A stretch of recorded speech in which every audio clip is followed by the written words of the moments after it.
2 August 2024 ততদিনে ধৈর্য হারিয়েছে গোটা জাতি। আন্দোলন এখন আর শুধু শিক্ষার্থীদের নয়, শেখ হাসিনার গড়া রাষ্ট্রীয় বাহিনী থেকে সন্তান তুল্যদের রক্ষায় মাঠে নেমেছেন অভিভাবক, শিক্ষক, শিল্পী সমাজসহ দেশের সব শ্রেণীর মানুষ। গোটা দেশে তখন যুদ্ধ পরিস্থিতি, যেখানে দেশের আগামী ভবিষ্যতের দিকে বন্দুক তাক করে আছে জাতির নিরাপত্তায় থাকা রাষ্ট্রীয় বাহিনী। সহকর্মী সুমাইয়া ঐশীর রিপোর্টে জানব কোটা আন্দোলন গণ অভ্যুত্থানে রূপ নেয়ার সেই সন্ধিক্ষণের কাহিনী। নতুন ব্লেন্ডে আরো রিচ অ্যারোমায় সেলন ফ্যামিলি ব্লেন্ড টে।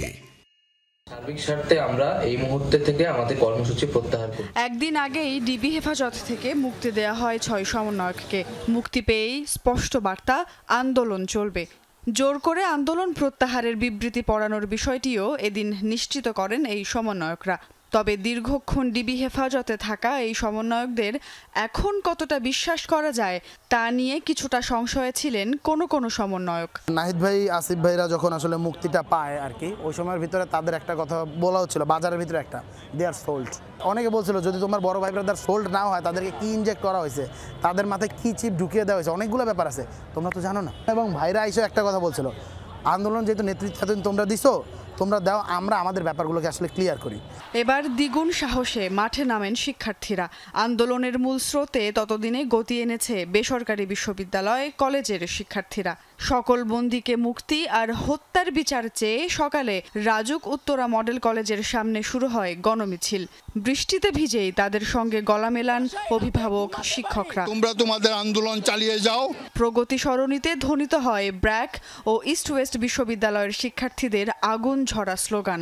বৃষ্টি উপেক্ষা করে কেন্দ্রীয় শহীদ মিনারেও প্রতিবাদ সমাবেশ করেন মেডিকেল কলেজের ছাত্রছাত্রী আর শিক্ষকরা। অন্যদিকে বায়তুল মোকাররম থেকেও বের হয় গণমিছিল। সবার দাবি, হত্যার বিচার আর 9 দফার বাস্তবায়ন। এদিকে উত্তরা 11 নম্বর সেক্টর তখন রণক্ষেত্র।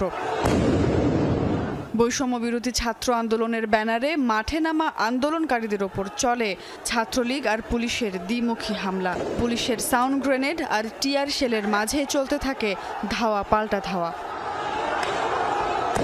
ততদিনে ধৈর্য হারিয়েছেন শিল্পীরাও।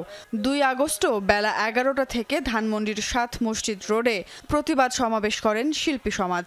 গান, কবিতা আর পথনাটকের মাধ্যমে ছাত্র হত্যার প্রতিবাদ জানান তারা।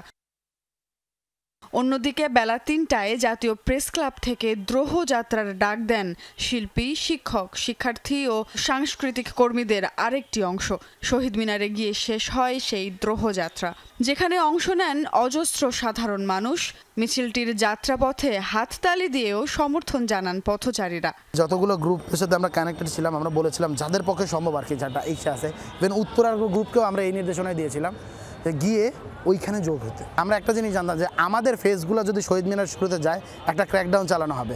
বাট এই যে মানুষগুলো রয়েছে এখানের ভিতরে, তো সমাজের সিভিল সোসাইটির অনেক মানুষগুলো রয়েছে, টিচাররা আসছে, সাংস্কৃতিক কর্মীরা রয়েছে, এদের উপর গুলি চালানোটা খুব কঠিন। সারা দেশেও এদিন ব্যাপক প্রতিরোধ গড়ে তোলেন সাধারণ শিক্ষার্থীরা। ফেনী, খুলনা, চট্টগ্রাম, সিলেট সহ দেশের প্রতিটি প্রান্তে একরকম যুদ্ধ পরিস্থিতি, যার একপাশে ভারী অস্ত্রে সুসজ্জিত ও প্রশিক্ষিত রাষ্ট্রীয় বাহিনী, আর অন্যদিকে নিরস্ত্র সাধারণ ছাত্ররা দাঁড়িয়ে এক বুক সাহস নিয়ে। তাদের বুকেই চলছে গুলি, তবে দমানো যাচ্ছে না কোনো মতে। সুমাইয়া ঐশী, যমুনা নিউজ, ঢাকা।